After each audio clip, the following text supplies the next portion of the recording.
Comparing two quantities by percentage.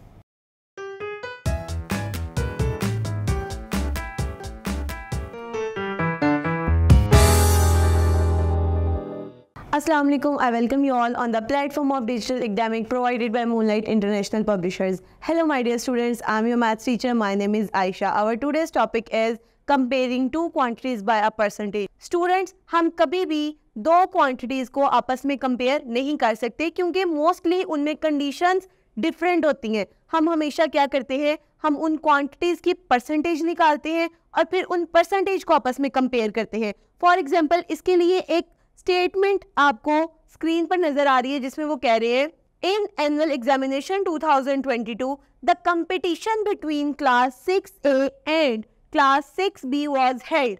The 15 students of class 6A and 17 students of class 6B got A+ grade. यहाँ तक की statement में उन्होंने क्या बात की है, यहाँ तक की स्टेटमेंट में उन्होंने बात की है कि 2022 में दो क्लासेस के दरमियान, दो सेक्शंस के दरमियान उन्होंने कंपटीशन हेल्ड करवाया जिससे क्या रिजल्ट निकले. क्लास 6A के स्टूडेंट्स में से 12 स्टूडेंट्स ने A+ ग्रेड लिया जबकि क्लास B के स्टूडेंट्स में से हमारे पास 17 स्टूडेंट्स ने A+ ग्रेड लिया. तो क्या स्टूडेंट्स हम इस तरह इतनी सी स्टेटमेंट तक कंपैरिजन कर सकते हैं कि किस क्लास ने ज़्यादा मार्क्स, किस क्लास ने कंपटीशन विन किया, किस क्लास के स्टूडेंट्स ने ज़्यादा मार्क्स लिए? नहीं, क्योंकि हमें उन क्लासेस की ओरिजिनल स्ट्रेंथ नहीं पता, ना हमें ये पता है कि उन दोनों क्लासेस की स्ट्रेंथ इक्वल है एक दूसरे के नहीं इक्वल. आगे स्टेटमेंट देखें.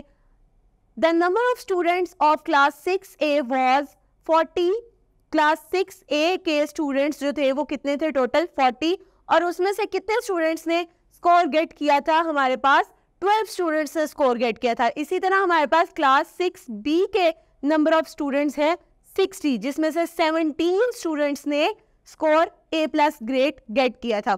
अब यहाँ तक हमें स्टेटमेंट पढ़ के ये बात समझ में लग गई कि कभी भी हम इस तरह कंपैरिजन नहीं कर सकते थे कि 12 और 17 के दरमियान कंपैरिजन करें, ना हम 40 और 60 के दरमियान, ना हम 40 और 60 के दरमियान कंपैरिजन कर सकते थे.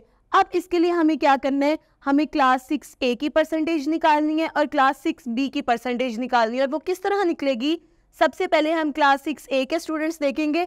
वो कितने थे 12 जिन्होंने A+ ग्रेड लिया, उसको डिवाइड करेंगे टोटल नंबर ऑफ स्टूडेंट से और मल्टीप्लाई कर देंगे 100% से और हमारे पास आंसर आ जाएगा 30%. यानी कि टोटल क्लास में से 30% स्टूडेंट्स ऐसे थे जिन्होंने A+ ग्रेड लिया. सिमिलरली स्टूडेंट्स, आप लोगों ने क्लास 6B के स्टूडेंट्स की परसेंटेज निकालनी है. हमारे पास कितने स्टूडेंट्स थे जिन्होंने A+ ग्रेड लिया था 17 स्टूडेंट्स, जबकि नंबर ऑफ टोटल स्ट्रेंथ कितनी थी क्लास की 60. हम क्या करेंगे 17 divided by total number of students multiply by 100%. जब हम इसको सॉल्व करेंगे तो मेरे पास आंसर आ जाएगा 28 होल 1/3%. मतलब कि यहाँ से परसेंटेज देखने से हमें पता चल रहा है कि क्लास 6A के स्टूडेंट्स ने ज़्यादा नंबर लिए as compare to the class 6B students. So students, इस तरह हम दो क्वांटिटीज़ के दरमियान कंपैरिजन कर सकते हैं. सो स्टूडेंट्स, इस तरह हम परसेंटेज निकाल के किसी भी दो क्वांटिटीज़ के दरमियान कंपैरिजन कर सकते हैं कि वो बड़ी हैं या छोटी हैं. इसके लिए एक एग्जांपल स्क्रीन पर आपको नज़र आ रही है. उन्होंने कहा Hamza obtained 480 marks out of 600 and Osama got 560 marks out of 800. Whose performance is better? अब आपने देखना है किसकी परफॉर्मेंस ज़्यादा बेटर है. तो आप किस तरह करेंगे, आप सबसे पहले हमजा की परसेंटेज निकालेंगे, देन आप ओसामा की परसेंटेज निकालेंगे और फिर आप उसका कंपैरिजन कर लेंगे. फॉर एग्जांपल, अगर मैं देखूं percentage of marks of Hamza, अगर मैं हमजा के मार्क्स की परसेंटेज निकालूं तो वो किस तरह निकलेगी 480 बाय 600 मल्टीप्लाई बाय 100%. तो हमारे पास ओसामा के मार्क्स कितने आ जाएंगे 80%.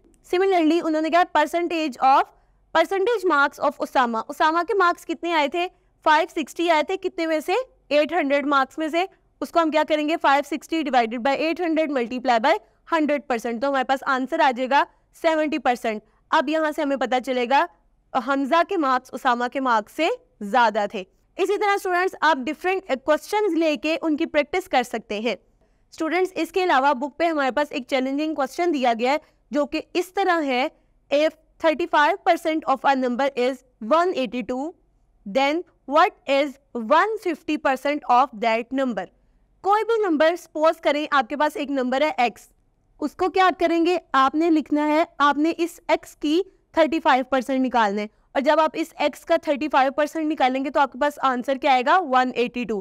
तो हम इस स्टेटमेंट को कुछ इस तरह न्यूमेरिकली लिखेंगे 35% of x is equals to 182।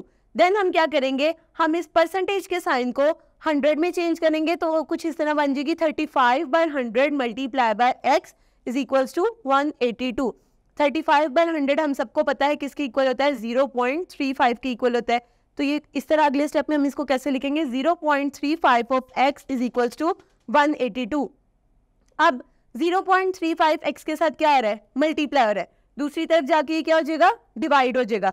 तो ये स्टेटमेंट बन जाएगी x is equals to 182 divided by 0.35। जब हम इनको डिवाइड करेंगे तो हमारे पास आंसर आ जाएगा x is equals to 520। Students हमारे पास नंबर आ गया कि किस नंबर का आंसर 182 आया था जब उसके हमने 35% निकाला था, वो नंबर था 520। अब हमने क्या करना है, अब हमने 520 का 150% निकालने, 150% ऑफ 520।